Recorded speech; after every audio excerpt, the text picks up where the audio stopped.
I've seen a lot of games, and I have a feeling this one is going to be special. We begin Week 15 of the NFL's greatest team season with the AFC South up for grabs. Indianapolis clinches the division title with a win in 86-degree balmy Jacksonville.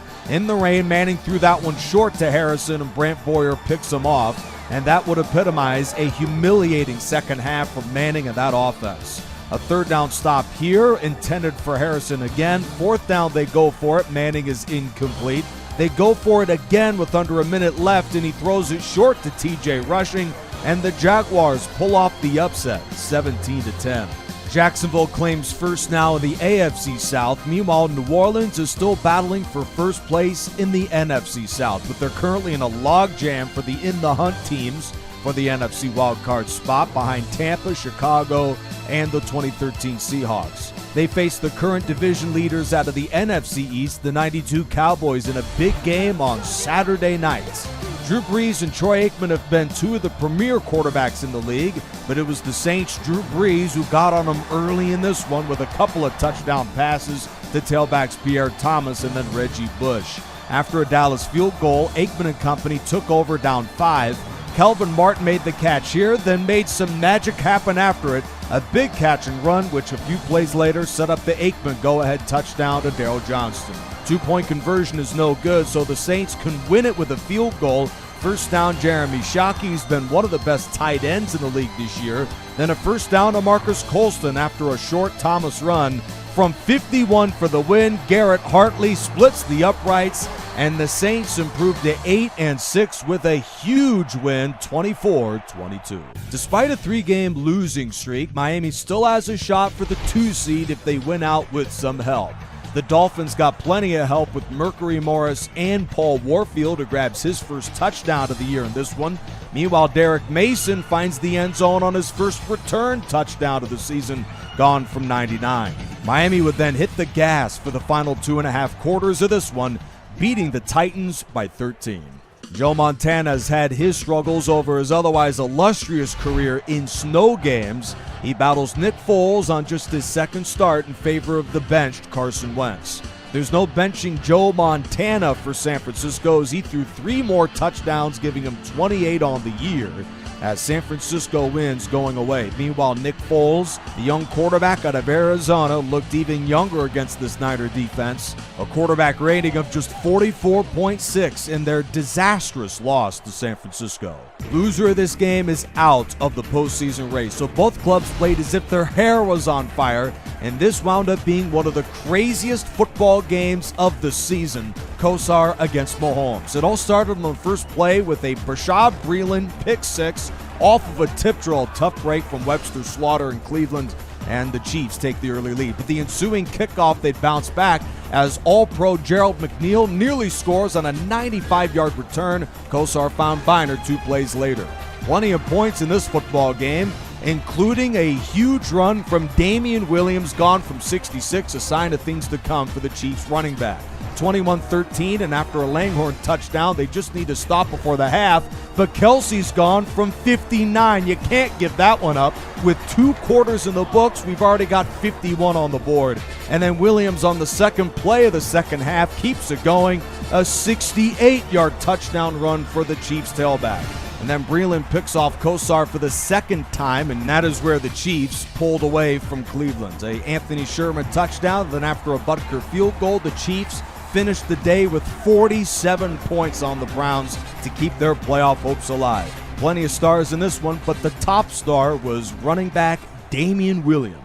From that fireworks show to one of the sloppiest games of the season between 2 of the league's best, 8-5 Packers, 9-4 Steelers, Brett Favre would find tight end Mark Chmura for a couple of touchdown passes in this one, but the story of the day was Hall of Fame linebacker Jack Lambert of the Steelers, an all-time interception frenzy. He picked off 3 Brett Favre passes, including this one late in the ball game. Now the Packers would counter later in the fourth quarter. We're headed to overtime, tied at 14. Pittsburgh won the coin toss, but Bradshaw wouldn't be outdone to the interception frenzy, picked off here by Hall of Famer Leroy Butler. But then Brett Favre would commit another turnover here in overtime, sack strip from L.C. Greenwood. On the second Steeler drive of OT, Bradshaw would deliver with a big strike to Stallworth, then the game-winning overtime field goal to Roy Girella. Steelers are AFC North champions. 17-14 is your final. The number 1 defense in the Bears visits the number 5 defense in the Ravens. And check out those numbers. Hall of Famer Ray Lewis, another incredible season for the NFL's greatest team season. While he was pretty good, the Bears defense stole the show in this one. An interception here from Mike Richardson sets up the McMahon touchdown to Margram. And one of the 4 takeaways from Chicago is right here from Mike Singletary. And the linebacker has his James Harrison moment with a 104-yard return touchdown to seal a Bears blowout over Baltimore. And this win sets up an NFC North championship game next week. Vikings at Bears. Winner of that game is your NFC North champions. The 1998 Falcons have turned around their season, winners of 3 in a row. We had a touchdown frenzy in this one as the Jets try and play spoilers in Week 15 of the year. Sauer one of 2 touchdown grabs today. Dwight finds the end zone, and here's the second off the tip drill to give New York the late lead. Atlanta bounces back with under a minute left here to Gary Downs, and then on the ensuing kickoff, Earl Christie with a chance to keep the Jets in it, loses a fumble, and it's brought back by rookie Keith Brooking for a touchdown. But then New York bounces back on the final play of regulation. Billy Joe to send us to overtime. First Atlanta possession winds up being a 3 and out, giving New York a shot, and they take advantage. The offense played well with Namath. First downs to Lamons and Sauer. A chip shot for the win, and Jim Turner missed it. He's been great all year, but blows that shot. And the next Atlanta try wasn't much better. Chandler sacked right here. Under 2.5 to go in overtime. Namath intercepted by safety Michael Booker, and he nearly brings it back, but sets up Hall of Famer Morton Anderson for the game winner. Tough break for the Jets. Atlanta is now 7-7. Here's a look at the AFC playoff picture going into this weekend. For the clubs in the hunt, currently the 90 Bills lead it at 7-6, but we saw both Jacksonville and Kansas City win today, which means the Bills need to keep it going in order to stave them off in a fight for the 6th seed currently held by San Diego. They battle the heavily favored Patriots in a rematch of a New England win in the opener 14-7. Brady and Kelly, 2 of the best signal callers in the league. It was Buffalo's Jim Kelly who made a big mistake early on his lone incompletion. He finished the day 10 for 11. Meanwhile, Brady completes this touchdown to Moss. That is his league best 8th this season. Kelly didn't need to do much due to the services of Hall of Fame back Thurman Thomas. 88-yard touchdown to tie the game. That was a sign of things to come. He'd find the end zone again, and then how about a third time in the third quarter? 21-13 Buffalo, all led by Thurman Thomas. Over 950 yards for him this year. Patriots go for it down 8 here in the fourth quarter, and Maroney is denied. A crushing stop delivered by Shane Conlon. Patriots get the ball back after a Buffalo punt. Final drive, needing a touchdown and 2-pointer to force overtime. Brady was electric on this possession. 3rd and goal from the 3. He finds Watson, who loses track of the sideline. Then 4th and goal, a beauty to the end zone, but Falk lost track as well. Out of bounds, and the Bills survive on a huge goal line stand. Kevin Falk was inches away from forcing overtime in Buffalo.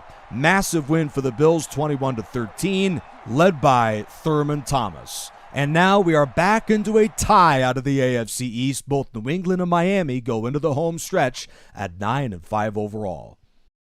The greatest show on turf, one of the best offenses in NFL history, and they just were born in 1999, led by Dick Vermeil. And this offense is starting to find its stride late in the regular season. Bruce with a couple of touchdown grabs, giving him 5 this year.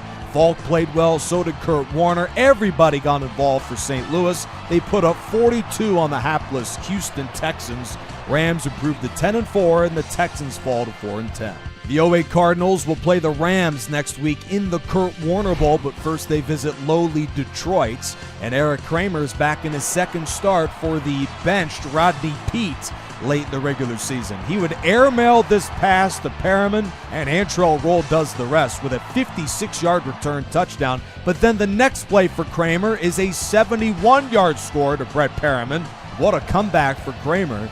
Kurt Warner leads Arizona into a late lead here to Edgerrin James, 20-10 with under a half minute to go. Robert Clark finds the end zone, but this onside kick is recovered by early Doucette, and Arizona improves to 6-8 with this road win. The 2006 Chargers came into the day as the number 6 seed out of the AFC. They host the Bengals, fighting for their playoff lives. Esiason finds Woods for the late lead, but Phillip Rivers, one of the great late-game quarterbacks in the league this season, finds Andrew Pinnock here late in regulation. On 4th and goal, they go for it, and on a screen pass to Michael Turner, he scores the touchdown to send this one into overtime, tied at 20. The first Bengal possession begins with a huge run from Brooks, who had a great day, setting up Cincinnati with a shot to win the game, but the offense then stalls on a 3-and-out. Esiason on 3rd and 8 throws a jump ball to traffic, incomplete to Chris Collinsworth. 3rd and 5 on the first Chargers possession. Phillip Rivers throws a bad pass right into the hands of rookie Ricky Dixon, and he is gone for the Bengals' overtime game winner on a massive return score. Huge upset for the Bengals on the road, 26-20 in overtime. Over 100 yards for Rooks. And now the AFC West comes down to this. Denver wins the division with a victory over Oakland today. Fred Biletnikoff has had a brilliant season but had just one catch for 8 yards today. That would set up a Banaszak score in the second quarter. Stabler finds Siani for another touchdown as the Raiders are running away in Denver before Terrell Davis strikes again. 12th touchdown run of the season, this one from 65.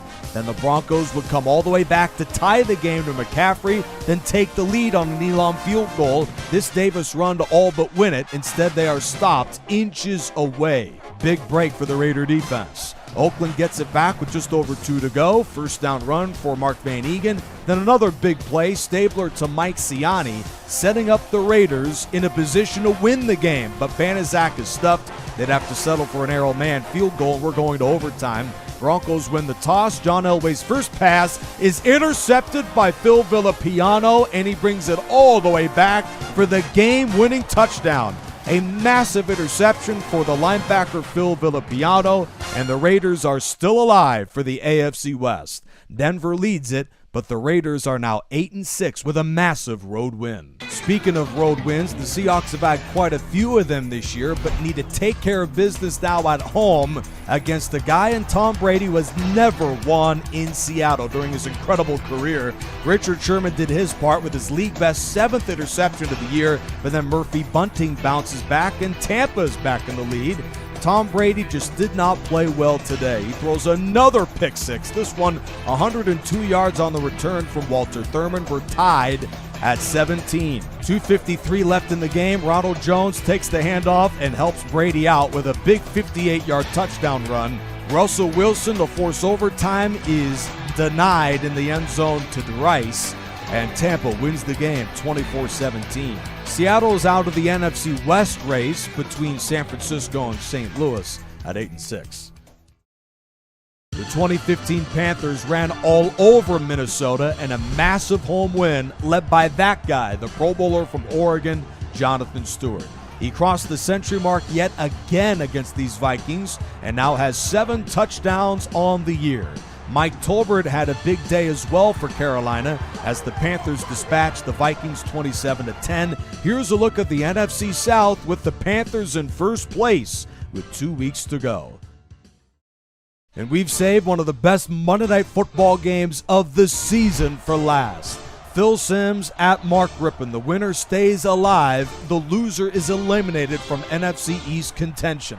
Phil Simms played well early, a touchdown here from Phil McConkey, and then another as he escapes the pressure and finds his backup running back, Otis Anderson, for a 15-yard third down touchdown, and the Giants take the lead. But with the ball back, Carthen loses a fumble. Huge mistake as Washington capitalizes with a goal line score from Biner to tie us at 21.